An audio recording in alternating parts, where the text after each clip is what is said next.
What's up, everyone? Welcome back to the channel. This is your boy Falco, or welcome to the channel if you're new. I know a lot of you guys are new to the game of master creation, and I want to make another video to help out all my new people who came from Steam and just bought the game and maybe have only played a week or maybe even less. This is for you guys. This is for you. Welcome to the community. This video is going to be the top 5 things to prioritize as a new player in Asset creation or as just a beginner in Asset creation. I know this game can be very time consuming and can be very daunting, especially considering there's so many systems in it and there's so many things to do. You can feel like you're spinning your wheels for days and hours playing this game, and I'm going to help you kind of narrow the things down that you should be definitely focusing on so that you can get the most enjoyment and benefit from the little time or the lot of time that you have to put into this game, because I know not everyone has a ton of time to play this game and enjoy it to the extent that they really want to. But before we get into that, I want to make sure I shouted out our first member, which is Jabberwocky. Thank you for becoming a member of the channel. I appreciate you so much. Thank you for showing love.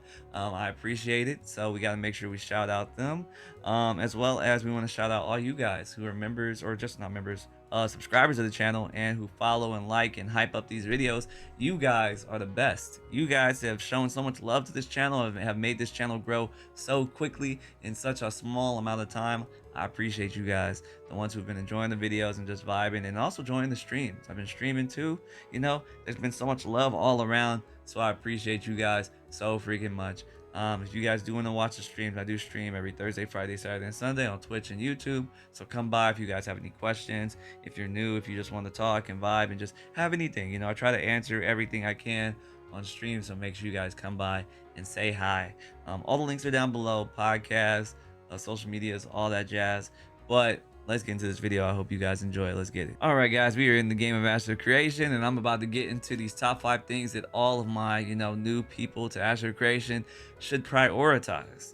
And these aren't in any specific order. No specific order for these top 5 things to prioritize. These are all extremely important, and I hope you heed my tips on these, because this will make your gameplay and your time on Asher creation a lot more pleasant and fun if you just play the game how it was intended. Understand that this MMO is a lot different from a lot of the MMOs on the market. It requires a lot more dedication, and it requires a lot more cooperation. You don't have to cooperate, but it makes your time a lot more useful. But that's not the first tip. That's not the first tip. The first tip is being intentional with your time on Asher creation. This isn't your what's called your Diablo or your Path of Exile, like where you can just hop on and just do whatever you want. You got to be intentional. You got to have a plan. You got to have a plan, and that you're gonna get the most out of your time, especially if you're a new player and a new player with little time. You got to be intentional, and I'm going to teach you guys how to be intentional early on with your time, because like I said, this is for beginners. The thing that you want to 100% be intentional with is your artisan skills, and I'm probably gonna put up an artisan skill, like I guess you call it a graph, to show you guys how artisanship works, but I could explain it pretty easily how artisanship works on here. All right, guys, so we're gonna go over that real quick. You can have 5 apprentice artisanship skills. So when you press P, 5 of these, whether it's crafting, gathering, processing, any type of combination of these, 5 of them can be apprentice.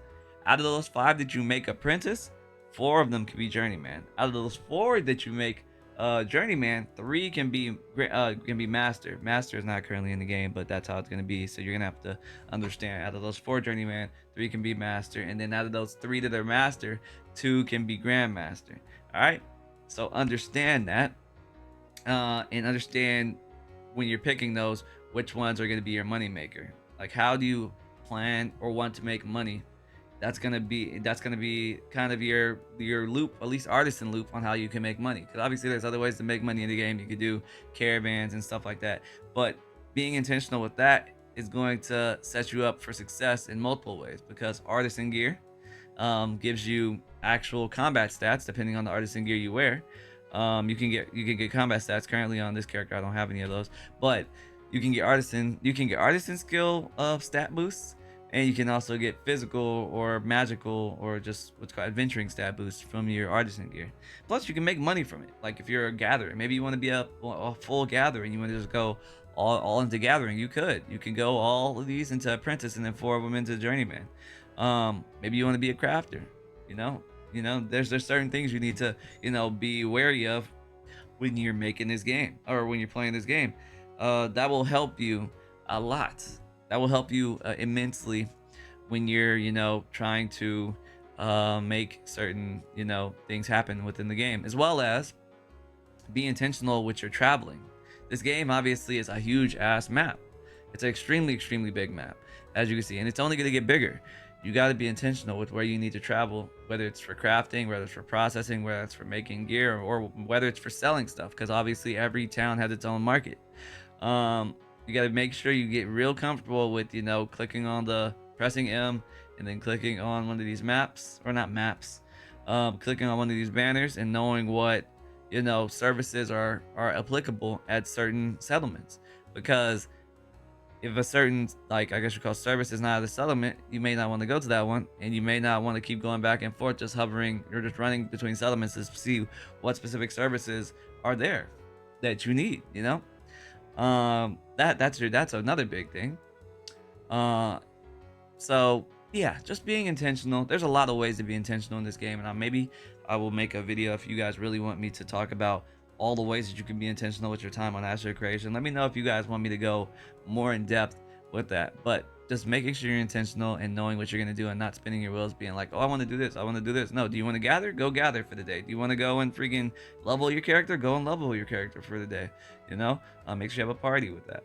If you want to, sell stuff for the day, do that. But you have to, pick something, because this game, it's kind of hard to do a little of everything. I feel like you won't go anywhere if you're not intentional with what you need to get done for that specific day. And I like it personally because it makes me feel like I'm making progress when I'm intentional and doing something for that specific day. And that's my biggest thing with new players. I know you want to learn everything in the game, but it's very hard to learn everything in the game in one day. Pick something and then stick with it. Oh, I want to learn Artisan? Let me do Artisan. Oh, I want to learn killing shit? I want to do that. So that's my biggest takeaway. But yeah, let me know if you want me to go more into depth in the future with more videos on how to be intentional with your time on asset creation, considering it is a very big game. But going on from that, the second one I would say, and this is a big one for all you new people, please heed my warning on this one, because space is limited in this game, and if you want more of it, you need to spend money. And I know most new people do not have the money to be trying to get new space. So do not hoard your materials. This is another way to be intentional. Only keep the materials that are useful for your professions. If you are like a lumberjack and you want to make high tier lumberjack stuff, only keep the high tier stuff. Sell the stuff. Use the market. The market literally, you literally can go to any market that has that's a village. Every village to town has a market vendor, all right, or a market manager. There is literally 20 slots you can put stuff up here. Go look at the market and see what you can sell stuff for. That'll also keep you having you money. You'll have money to actually buy stuff, but you'll also have space. A lot of people I've noticed have complained about just not having enough space because they have so much materials in their bank. Sell your shit. I know, I get it. It's hard for me too, but sell the stuff that you aren't gonna use immediately, please. Unless it's like some rare shit that is gonna go for a bow, but like some legendary or some epic stuff that you don't get frequently. I mean, I guess you could keep that because you're not getting it frequently anyway. But like all your stuff, like heroic and below, if you're not using that shit immediately, sell it, because you're likely to get more of the heroic and down, like heroic, rare, uncommon stuff. Please don't hoard shit, because it's just gonna make the game a lot more difficult, especially when you're playing freaking Jenga with all the materials in your banks and shit like that. Don't do it. Don't hurt yourself. Don't do it. For all my newbies, that's one thing that you should definitely prioritize, is material management in this game, because it'll make your life a lot easier. That one's a little, I don't want you to get paralyzed by all the materials and shit. And that's also going to help you learn the game, learn the market. You got to learn the markets. That's part of the game, knowing what your worth is and what your worth isn't. Going on from that, that was number 2. That was a quick one. I hope that one was helpful. Um, Number 3 is an interesting one because a lot of people may not know this, but uh, gear that you get as drops is predicated on like the aggregate level of your group, based like towards the monster you're killing. Steven Sharif, which is the CEO of the game, recommends that people have at most a 5 level disparity between them and the monster they're killing. So like if you're level 20 and you're killing level 25 monster, that's adequate. But the closer you get in level to the mob, the higher luck chance that you have for drops from the mob. But that's usually not very helpful for people that are trying to level. So usually people will have a higher disparity of that. It's usually closer to like 7, which makes it so they're not getting really that much drops when they're trying to level. So they don't usually have the gear they need when they hit that, that I guess you call break point or that checkpoint of level 10 or level 20. So my thing is, if you are trying your best to like power level and you're exceeding that 5 level disparity to get adequate amount of drops for like you killing mobs, please don't be afraid to buy gear from the market, especially now when I'm making this video currently for the current phase that we're in and the current save point, because adept gear is cheaper than ever before. Journeyman, like very common gear that people get as drops, is becoming even more exceedingly cheap. So don't be afraid to use some of that gold and sell that glint that when you're leveling, to buy that piece of gear to help you level quicker, or to help you stay alive so you can save more money and more materials instead of dying to a fire starter or something that's super strong. Don't be afraid to use your money to upgrade your gear, because gear is going to eventually just save you money and save you deaths and save you XP debt and save you time. So don't be afraid to use that excess money that you got from that grind session you did to upgrade like some armor or a weapon piece. Don't be afraid of that, because it's all that common stuff is going to be swapped out for crafted shit at some point that you want to craft once you get to like later levels, when you're 20 plus, because you're gonna probably want to be trying to craft gear at that point, because drop gear is never going to be better than crafted gear in the current game. And that's been said by Steven, who's the CEO of the game. Crafted gear is always going to net you the highest of stats and highest of accolades in this game. So keep that in mind. Let that be known for all my new people. The gear that you get for drops is mostly for leveling, and the gear that you make is going to be mostly for trying to get better gear and materials and stuff from the grand dungeon, such as Carfin and such as Fallen Forge, like these red gates. And there's gonna be more of those in the future, but that's up for another video at some point. But let me know if that's helpful. Don't be afraid. Don't be afraid to buy some gear. Don't be afraid. And that's a big thing. That's a big thing for all my new people. And what was that? That was 3. That was 3. Yeah, that was 3. Sorry guys. I'm thinking. Number 4 now. Make friends. Make friends. A lot of people ask me what's the best place to solo level, and I get it. People want to solo level. I mean, that is just innately that people have been conditioned to solo level in just games that are MMO like, whether they ARPGs and just MMOs, like that's just a thing. But this game, the game of Astral Creation, you get more bees with honey, in the sense of you should definitely be making friends, because they're going to help you in multiple ways, whether it be killing mobs, whether it be they know a profession that you don't and you need someone to craft you some shit, and you trust them and they're your friends. Make some fucking friends. We're all old enough to understand that friends are useful and helpful and fun to be around, and they make the experience a lot more fun when you play the game. Make friends. Join a guild. Make sure that guild, if you are going to join a guild, make sure that guild is tailored to your needs. Whether maybe you're a sweaty person, maybe you need a more competitive guild, maybe you're a more lax person, more chill, and maybe you don't have as much time, maybe join a more casual guild, but find your tribe. Find a tribe that resonates with you, and the game will be abundantly more fun. I know this is kind of like one that's like I don't know, maybe hopefully you guys feel this one is useful, but I feel like it's useful. I feel like this is gonna make your time within the game a lot more fun and a lot more enjoyable, because you're not gonna be like, oh, I need someone to make me this. Oh no, I have my friend so and so can make me this. Oh, I need someone to party with. I need a bard or something like that. Oh, my friend is a bard. I can do that. You know, it's just gonna be more fun. And be open to meeting new people, because this game is bringing back that old feel of when you were like 12 and you're just playing freaking MMOs and you're like, oh man, I met some new people. Like, bring that back, you know, like put it in the air, man. We're trying to bring back social MMOs, and this is a very very very very very social MMO. I wish they would bring proximity chat to the game, but at some point hopefully they will. But yeah, I say that is your superpower, is making friends in this game. It sounds cliche, but your friends are your power in this freaking game. I promise you. I promise you, your friends are your power. You know? So do that. Do that. Do that. And this is, I guess, a more tangible one for this. That was 4, but this is 5. This is a more tangible one. Make sure that you're not stopping your leveling patterns in between, like leveling between 10 and 20. Like, if you're at like 16 or 17, get your ass to 20. I don't think you have to get to 25. 25 is like like a nothing burger, because you don't get anything other than skill points from leveling from 20 past 20.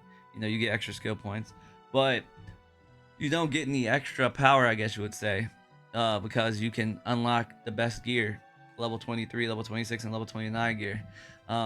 I'd say 23, 26, and 29, but that's like the categorization of the gear. It's not the actual level you need to be to wear the gear. That's just if you categorize it, that's the low tier level 20 gear, the mid tier level 20 gear, and the high tier level 20 gear.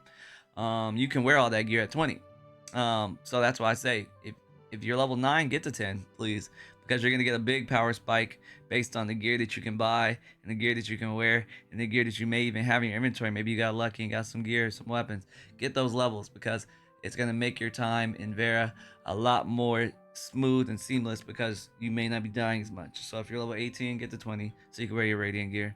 If you're level 17, get to 20. If you're 12, I get it, you're closer to that low end, so you're not even killing like the higher level mobs. You're killing probably at most level 15, 16 mobs, or at least that's what you should be if you want to get the best drops, um or the best drop rates with your friends and stuff.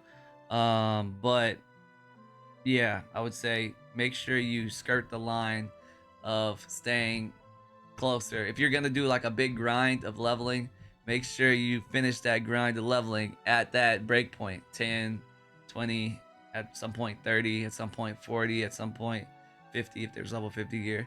You know, make sure you're doing that, because you're gonna get your biggest power spikes from your gear, and even more so in this phase, because gear contributes a lot more to your overall power and overall efficacy within, fighting and combat in this form of astral creation currently. So make sure that you are paying attention to your breakpoints, because you'll get a lot more. You'll unlock at level 20 even, journeyman food. You don't just unlock weapons, you also unlock foods and shit that you can't even consume, or potions you can't even consume unless you're level 20. Like, there's so much things that you can't uh like interact with or use or consume unless you are at specific breakpoints of levels. So make sure you're paying attention to that. If your friend group is like, oh, we're all level 18, all right, let's knock this shit out, let's get to 20. No, let's not get to 19, get to 20. 20, 10 and 20. Those are very key moments in your progression within astral creation, and you'll feel it, especially if you have gear waiting for you at those specific breakpoints. You will feel the power. You will feel that shit. But honorable mention, I'm gonna call this an honorable mention, and I've already mentioned this in a video. But using decon kits. Ooh, I'm lagging. Decon kits are very, very useful in this game. I'm gonna keep it a beat. Decon kits are very useful. Decon kits will help you level all your artisanship. If you don't know what a decon kit is, it is called a deconstruction kit. It's one of these. They look like little wrenches, or a little, I don't know what you would call it, screwdriver. Not screwdrivers. Ew, that's horrible. Yeah, I guess wrench. That's a wrench. But they let you deconstruct shit that you may not need, and it gives you materials. It's very useful when you're trying to level up specific artisanship skills, because maybe you don't have the materials that you need to level. Make sure that you are making decon kits. You can make them at Arcane Engineering right here. You go to the Arcane Engineering spot and you need Kolkothar, which requires copper.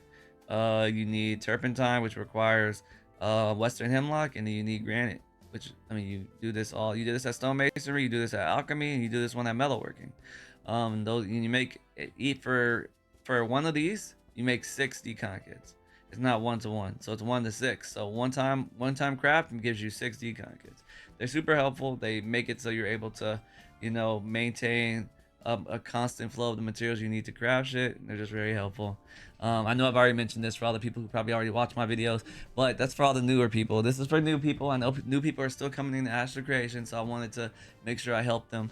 I have a full guide talking about decon kits and how they're very useful for training your crafting skills or your crafting professions in the game. So go and look at that on the channel if you want to. But I think this is helpful for anyone who's new to the game, who doesn't know a ton about the game, but needs to know what really matters, And I would say, friends, if we're doing a TLDR real quick, I would say, friends, intentionality, not hoarding shit, and level, like what's called making sure you understand which levels are your breakpoint levels in the game, for adventuring level, that is. I think those are pretty solid. And if you guys think I should do another one, because I could do one that's more mid-game related, because this is for beginners. This is for people who don't know shit about the game. Like they're new, they just came into it and haven't done any research. They don't follow the game. They don't have any recollection about this. Maybe I could do one where people are a little more seasoned. I could do a mid-game one, and maybe an in-game one for all my people. What people should be prioritizing and shit like that. I can, if you want. If you think those would slap, I can definitely do that. Comment down below if you would like that to be a thing. Let me know. I'm only making the videos if people really if people think they're helpful and it might help them or might help some people. Let me know. But let me know if this was helpful to any of you guys who are new, as well as welcome to Astral Creation. We are happy to have you guys here, and we want to see you guys succeed and thrive and enjoy the game as much as we have, the people who've been playing this game for years. But thank you. Thank you also to Jabberwocky again for being a member of the channel, and thank you guys for subscribing. Hit the notification bell, hype up the video if you guys feel so inclined to, if you guys felt this was useful or helpful to anyone that was new, as well as thank you guys so much for all the love and support. We going to the top, man. We're not gonna stop. Join the streams. I stream every Thursday, Friday, Saturday, and Sunday on YouTube and Twitch. The links down below. And join the Discord and all that shit down below in the description. We have tons of cool links that you guys could benefit from down below if you guys just need more content or more people to vibe with. Other than that, I love you guys. We the best team in the league, and I'll see you in the next video. Peace out. Don't wanna say goodbye.